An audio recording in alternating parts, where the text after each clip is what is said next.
Davy Fogel, also known as Big Dave, was a former loyalist and a leading member of the loyalist vigilante Woodvale Defence Association, which later merged with other groups becoming the Ulster Defence Association. Born in London, Fogel was a former British soldier who had served in Northern Ireland before marrying a local Belfast woman and settling down with his family in Woodvale, Belfast. In June 1970, at a pigeon fanciers club, he militarised the Woodvale Defence Association and trained them as a military unit. He continued to instruct the new UDA recruits in military tactics and gave lectures on army and police interrogation methods and urban guerrilla fighting. He was the second in command to the WDA's leader and the UDA's first commander, Charles Harding Smith. Fogel was the leader of the UDA's B Company,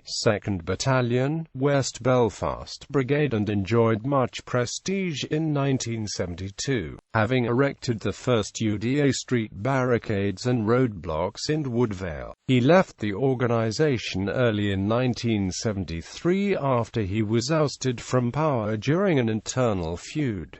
Early life. Fogel was born in London, England, and first arrived in Northern Ireland as a private in the British Army in 1965. His job in the army was to look after the stores. This is where he first became acquainted with guns and learned how to use them. When he left the army in 1968, he married a Protestant girl from Belfast, and settled down with her in a modest house in Palmer Street in the Woodvale area of West Belfast, located at the top of the Shankle Road. Palmer Street was close to the interface with the nationalist Ardought area and had been one of the worst hit streets in a series of riots that blighted this interface area. He worked as a machinist in Mackey's engineering plant until he was made redundant in 1970.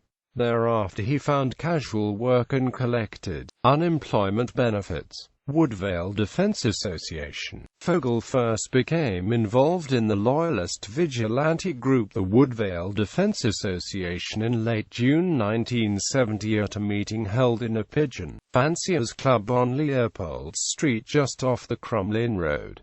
He had gone to the meeting following the Battle of St. Matthews. 3 Protestants had been killed, and this had made such a strong impression on Fogel that he wanted to take direct action against the nationalist Catholic community. When Fogel interrupted the meeting, shouting out that talk was not enough, the WDA's leader Charles Harding Smith asked him to put some order into the men and give them military training. Fogel took up Harding Smith's suggestion and quickly became his second in command. In a candid interview with British journalist Peter Taylor, Fogel stated, "The first thing I did was to tell each likely man to find one more reliable man.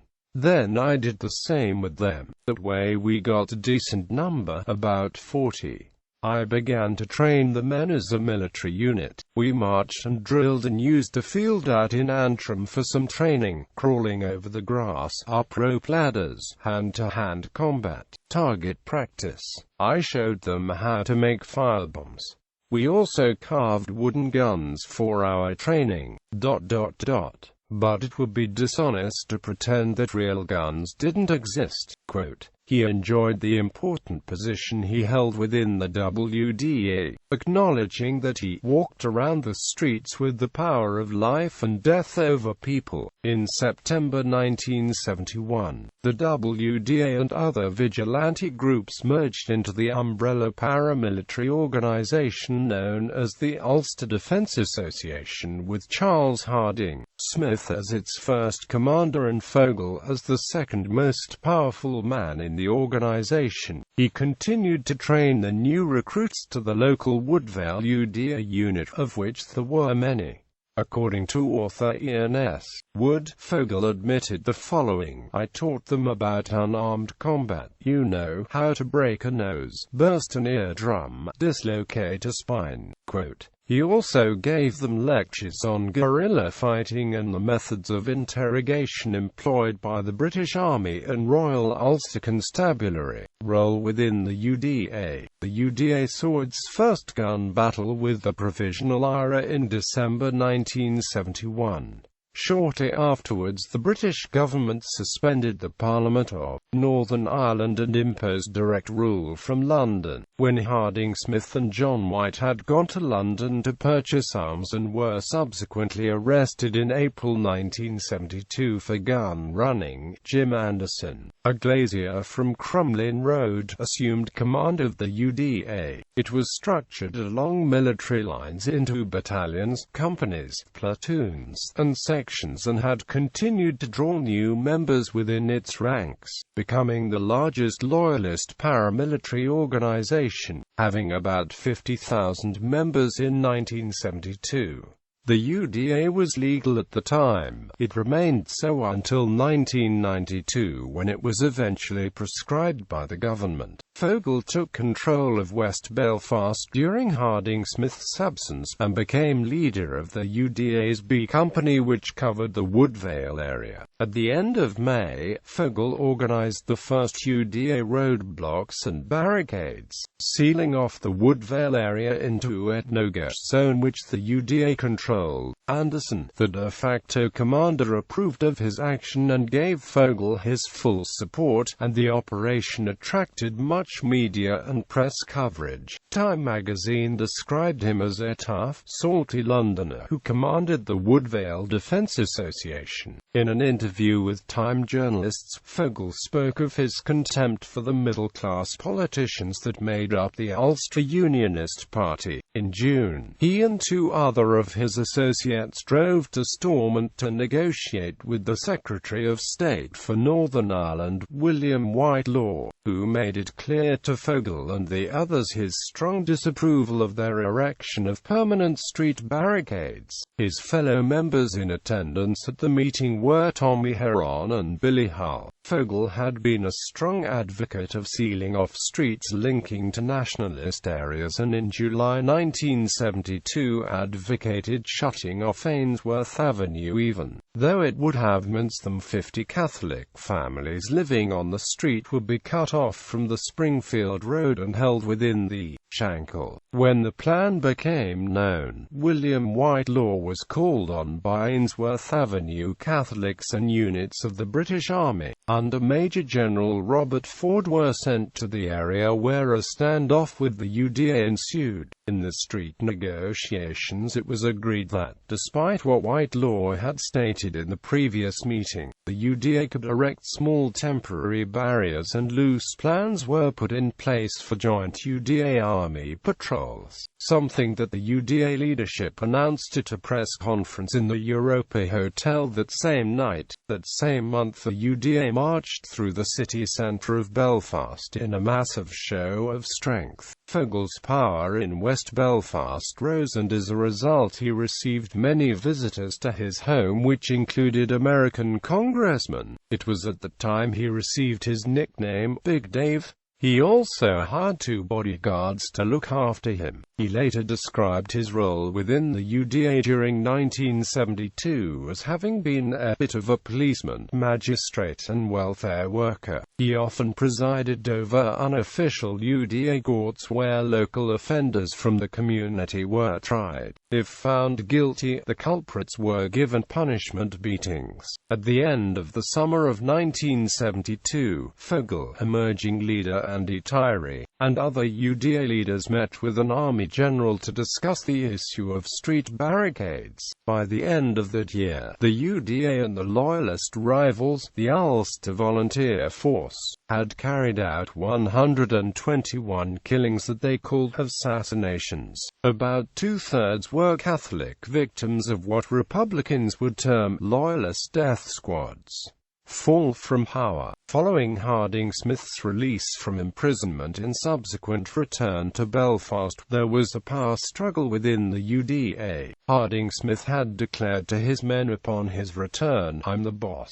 I take orders from no one." Harding-Smith became joint chairman of the UDA with Jim Anderson, while Fogel was interested in taking the organization down a political path. He, along with UDA enforcer Ernie "Duke" Elliott, even had meetings with the official Irish Republican Army in Dublin in an attempt to seek common ground and explore the possibility of reaching a working-class settlement with Catholics. On the 7th of December 1972, Elliott's body was discovered in the boot of Fogel's car, the outcome of the internal UDA feud. He had been killed by a shotgun blast to the face. Rumors circulated that Elliott had been killed because he was a Marxist, something frowned upon in loyalism, and Fogel confirmed that Elliott had been a keen reader of the works of Che Guevara. However, it later emerged that Elliott, a heavy drinker, had gone to Sandy Row, a loyalist stronghold in South Belfast, to pick up a gun and whilst drunk had pointed it at patrons of the local UDA club. He was taken outside by a local UDA member and the two had a fight over the gun. Other local UDA men got involved and one of them pointed a shotgun at Elliott in an attempt to get him to back off, but the gun went off, killing Elliott instantly. The shooter fled to England but returned in 1983 and confessed his role in the death, also confirming that it had all been a drunken brawl which at no point involved any ideological concerns. Fogel believed he was being set up by his associates, and before long Harding-Smith moved against him. Fogel was accused of embezzling funds from the UDA by Harding-Smith, who also put the word around that a senior British Army officer had warned him that Fogel was, in some unspecified manner, a danger to the UDA and an informer. Fogel was even taken into custody by Harding-Smith's men for a 3-hour period during which he was warned that he must leave the Shankill. When Tommy Heron, the formidable East Belfast brigadier and the UDA's vice-chairman and spokesman, appeared on the scene to challenge Harding-Smith's leadership, Fogel was ousted from his position of power. Fearing there would be an attempt on his life, Fogel left the UDA in Northern Ireland for good in January 1973, transferring to England for a life of safe obscurity. Immediately before he left, Fogel had been summoned to a meeting in an East Belfast UDA club and decided to leave before it was due to take place,